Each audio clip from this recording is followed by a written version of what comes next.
महात्मा ज्योतिराव फुले. महात्मा ज्योतिराव फुले यांची जयंती 11 एप्रिल रोजी साजरी केली जाते. ते भारतीय समाजसुधारक, शिक्षणप्रेमी आणि महान विचारवंत होते. त्यांनी आपल्या आयुष्यात समाजातील अन्याय, अज्ञान आणि भेदभाव दूर करण्यासाठी खूप मोठे कार्य केले. त्यामुळे त्यांना महात्मा ही उपाधी देण्यात आली.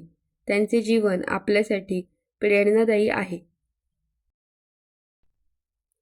ज्योतिराव फुले यांचा जन्म 11 एप्रिल 1827 रोजी पुणे येथे झाला. त्यांचे कुटुंब साधे आणि कष्टाळू होते.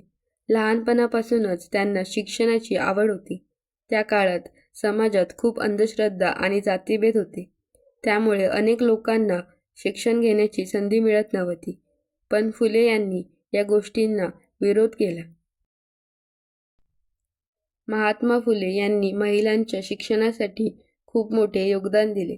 त्यांनी आपल्या पत्नी सावित्रीबाई फुले यांच्या मदतीने मुलींसाठी पहिली शाळा सुरू केली.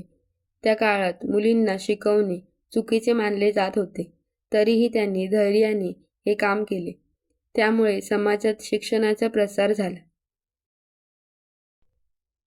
त्यांनी अस्पृश्यता आणि जातीभेद यांविरुद्ध आवाज उठवला. त्यांनी सर्व लोक समान आहेत असा संदेश दिला. त्यांनी गरीब आणि दुर्बल लोकांसाठी अनेक कामे केली. त्यांनी सत्यशोधक समाजाची स्थापना करून समाजात समानता आणि न्याय प्रस्थापित करण्याचा प्रयत्न केला. महात्मा फुले हे एक उत्तम लेखकही होते. त्यांनी अनेक पुस्तके लिहून समाजाला योग्य दिशा दिली. त्यांच्या लेखनातून त्यांनी लोकांना अंधश्रद्धा सोडून विचार करायला शिकवले. त्यांनी शेतकऱ्यांच्या समस्या समजून घेतल्या आणि त्यांच्यासाठीही काम केले. महात्मा फुले यांची जयंती साजरी करण्यामागचा उद्देश म्हणजे त्यांच्या विचारांची आठवण ठेवणे आणि त्यांचे कार्य पुढे नेणे.